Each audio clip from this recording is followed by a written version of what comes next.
ഒരു രാജ്യത്തിൻ്റെ ഭാവി യുവാക്കളിലാണെന്ന് പറഞ്ഞത് നെൽസൺ മണ്ടേലയാണ്.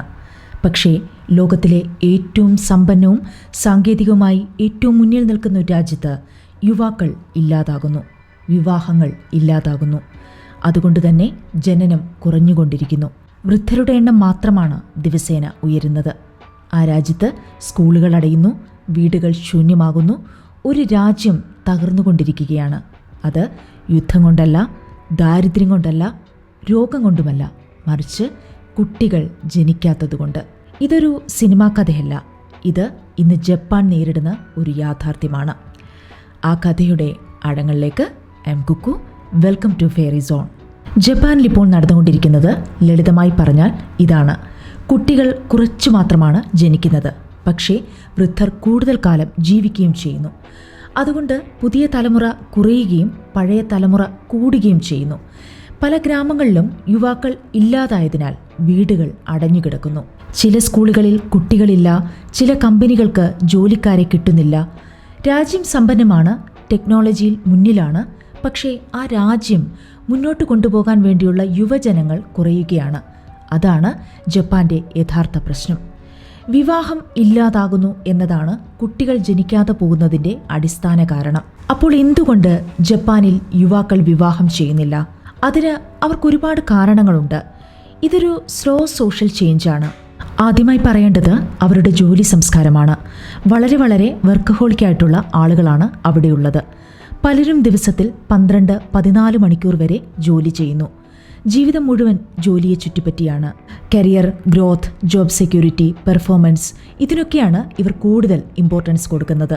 അതുകൊണ്ട് തന്നെ ഇവർക്ക് ബന്ധങ്ങൾ ബിൽഡ് ചെയ്യാൻ ടൈം കിട്ടുന്നില്ല. രണ്ടാമത്തെ കാര്യം എന്ന് പറയുന്നത് ഫിനാൻഷ്യൽ പ്രഷറാണ്. വീട്, കുട്ടികളുടെ പഠനം, ജീവിത ചെലവ്, ഇതെല്ലാം അവിടെ വളരെ കൂടുതലാണ്.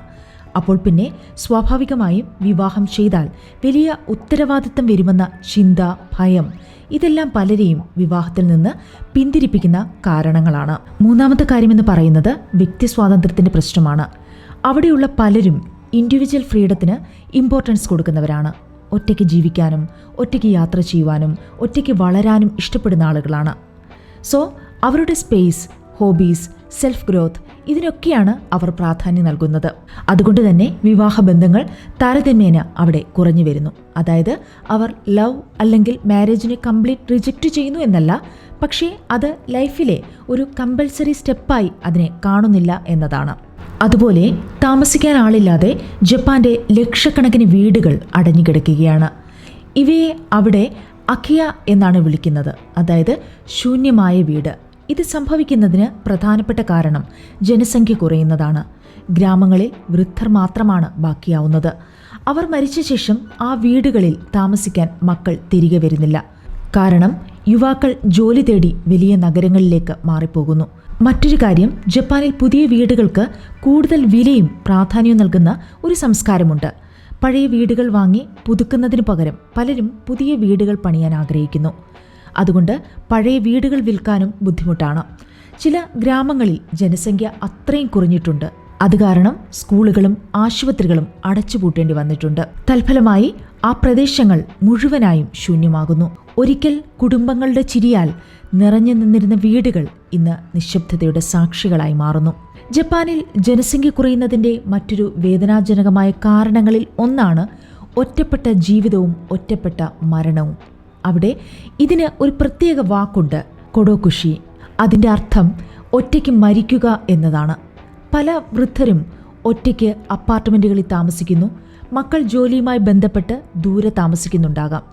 ചിലർക്ക് ഈ പറഞ്ഞതുപോലെ കുടുംബ ബന്ധങ്ങൾ തന്നെയില്ല. സമൂഹം സ്വകാര്യത മാനിക്കുന്നതിനാൽ അയൽക്കാരും അധികം ഇടപെടാറില്ല. അങ്ങനെ ചിലർ വീട്ടിൽ ഒറ്റയ്ക്കായി മരണപ്പെടുമ്പോൾ ദിവസങ്ങൾക്കോ മാസങ്ങൾക്കോ ശേഷമാണ് അത് കണ്ടെത്തപ്പെടുന്നത്. വൈദ്യശാസ്ത്രപരമായി ഇത് സ്വാഭാവികമായ മരണങ്ങളാകാം. പക്ഷേ സാമൂഹികമായി ബന്ധങ്ങൾ അകന്നു പോകുമ്പോൾ മനുഷ്യൻ എത്രമാത്രം ഏകാകിയാകുന്നു എന്നതിന് ഒരു തെളിവാണിത്. ഇത് വൃദ്ധർക്കിടയിൽ മാത്രമല്ല, ചില യുവാക്കളും സോഷ്യൽ ഐസൊലേഷൻ എന്ന അവസ്ഥയിൽ കഴിയുന്നുണ്ട്. ജോലി, സമ്മർദ്ദം, വ്യക്തിപരമായ പിരിമുറുക്കങ്ങൾ, ഇവ കാരണം ഇവർ സമൂഹത്തിൽ നിന്ന് പതുക്കെ അകന്നു പോകുന്നു. വളരെ സിമ്പിളായി പറഞ്ഞാൽ സമ്പന്നവും സാങ്കേതികവുമായി മുന്നിൽ നിൽക്കുന്ന ഒരു രാജ്യത്ത് മനുഷ്യബന്ധങ്ങളുടെ കുറവ് ഒരു മൗന പ്രതിസന്ധിയായി മാറിയിരിക്കുന്നു. ഈ പ്രതിസന്ധിയെ മറികടക്കാൻ ജപ്പാൻ സർക്കാർ പല പദ്ധതികളും ആവിഷ്കരിച്ചിട്ടുണ്ട്. കുട്ടികൾക്ക് സാമ്പത്തിക സഹായം, മാതാപിതാക്കൾക്ക് ചൈൽഡ് അലവൻസ്, കൂടുതൽ മെറ്റേണിറ്റി ലീവ്, ജോലി സമയം കുറയ്ക്കാനുള്ള ശ്രമങ്ങൾ, ഗ്രാമപ്രദേശങ്ങളിൽ താമസിക്കാൻ പ്രോത്സാഹന പദ്ധതികൾ, ഇങ്ങനെ പല നടപടികളും സർക്കാർ നടപ്പിലാക്കുന്നുണ്ട്. ചില സ്ഥലങ്ങളിൽ ശൂന്യമായ വീടുകൾ വളരെ കുറഞ്ഞ വിലയ്ക്ക് നൽകുകയും ചെയ്യുന്നു. പക്ഷേ ഒരു യാഥാർത്ഥ്യം ഇതാണ്: സർക്കാർ പണം നൽകാം, പദ്ധതികൾ കൊണ്ടുവരാം, പക്ഷേ ആളുകളുടെ ജീവിതശൈലിയും മനോഭാവവും മാറുന്നത് എളുപ്പമല്ല. ഇത് ജപ്പാന്റെ പ്രശ്നം മാത്രമാണോ? അല്ല.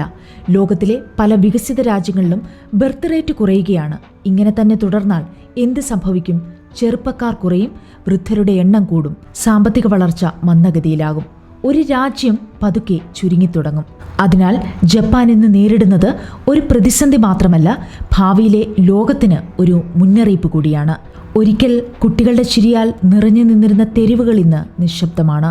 ഒരിക്കൽ കുടുംബങ്ങളുടെ ശബ്ദം നിറഞ്ഞിരുന്ന വീടുകൾ ഇന്ന് അടഞ്ഞ വാതിലുകൾ മാത്രമാകുന്നു. ജപ്പാൻ നമ്മോട് പറയുന്നത് ഒരു കണക്ക് മാത്രമല്ല, ഒരു മുന്നറിയിപ്പ് കൂടിയാണ്. വികസനം മാത്രം മതിയെന്നല്ല, മനുഷ്യബന്ധങ്ങളും ഭാവി തലമുറയുമില്ലെങ്കിൽ ഒരു രാജ്യം എത്ര സമ്പന്നമായാലും അത് പതുക്കെ ശൂന്യമാകും. കാരണം ഒരു രാജ്യത്തിൻ്റെ യഥാർത്ഥ സമ്പത്ത് അതിൻ്റെ കെട്ടിടങ്ങളും ടെക്നോളജിയും മാത്രമല്ല, അവിടുത്തെ കുഞ്ഞുങ്ങളുടെ ചിരിയും യുവതലമുറയുടെ സ്വപ്നങ്ങളുമാണ്. ആ ചിരി മങ്ങിത്തുടങ്ങുമ്പോൾ ഒരു രാജ്യത്തിൻ്റെ ഭാവിയും മങ്ങിത്തുടങ്ങും.